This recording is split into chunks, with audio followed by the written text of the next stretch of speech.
All right, Nicholas is asking about how should an obedient disciple properly tithe? Well, we've encouraged folks in the past.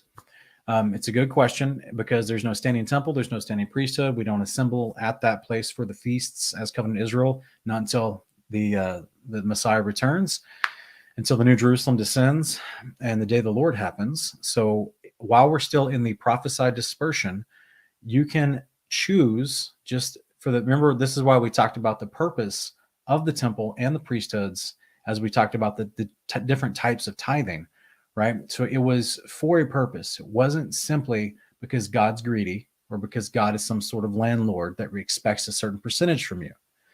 It was because God had a system set up to take care of those who are in need. Now, a priest who did not get an actual inheritance of land and was asked to be a servant to Yahweh's house, to the temple, was someone that technically, according to the regular standard of society, that would be someone that's in need. This is why Paul talks about in 2 Corinthians chapter 9 that he feels it's right to receive an income for going out and preaching the word, because that's all your time that you would have been spent doing something else, that you go out and you try to help people learn God's word. This was also the job of a priest in the temple. It was a part of their job. Check out Malachi 2, 4-7. So as a result of that, the priesthood were to receive some of the tithes so that they could be sustained in their life and be okay and have families and everyone's taken care of. The tithe also went to the orphan, the poor, the widow, because they needed help. The main breadwinner, so to speak, the man in that situation had been removed, or if they're just poor, upon the evaluation of the priest to make sure it's a legitimate need and the guy's not just being lazy, he would be evaluated to see if substance was needed to be given to him to help him out of his poverty. That's where the tithe went. So in the modern day, do you know an orphan that might need help? Maybe need to go mow lawn. Well, that's going to take. You mean widow? Excuse me. A widow that might need help, stuff around the house.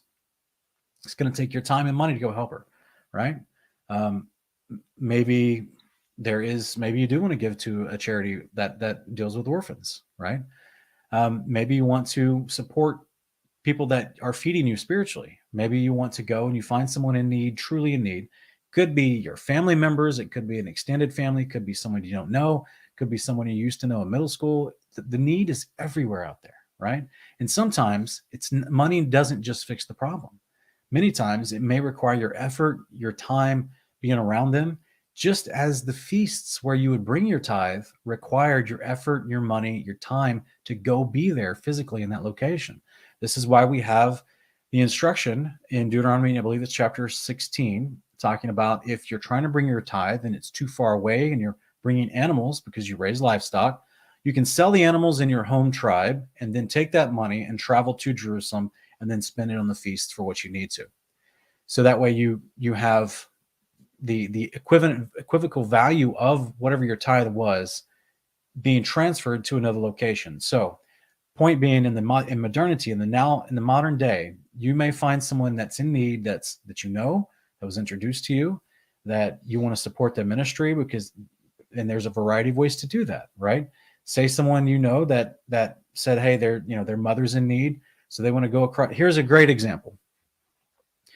We help her grandmother, and I'm not, I'm trying to use this as an example. I'm not trying to disobey Yeshua talking about when you give, don't let your right hand know what your left hand's doing.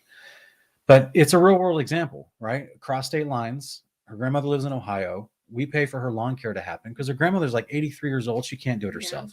Yeah. And there's no one else around her that's able to do it for her. So we make sure that's taken care of and we pay for it. We also have other people from the body of believers that have reached out to us and asked us if they needed help to help us in any way. And we said, actually, if you'd like to go help Lindsay's grandmother with some things around the house, moving some shelves and doing some large, heavy things, cleaning up in some areas where the grandmother was immobile or couldn't exactly do it. So that person drove out of her day and time, 45 minutes or whatever, to Lindsay's grandmother's house to help her out. I absolutely consider that as a tithe from that young lady, right? That helped out. She didn't know Lindsay's grandmother, but she wanted to help Lindsay somehow. You see what I mean? So this is the fun part, brother. You can get super creative with how you use your tithe. The tithe of your time, your money, your resources, whatever you would have normally given to Yahweh in the ancient times at a temple. into a system where the priesthood got to make decisions evaluating needs and where the allocation of those resources went, you get to practice being a priest, which is what you're going to be at the resurrection. So you get to practice that now with getting creative with how you want to spend your tithe to help people. I strongly, I'd strongly disapprove of someone spending their tithe to go buy a boat or a new Camaro, right? Like I would say, look for creative ways to help someone in your family, your neighborhood, your body of believers, whatever. And it may not always require money, but it may at some time.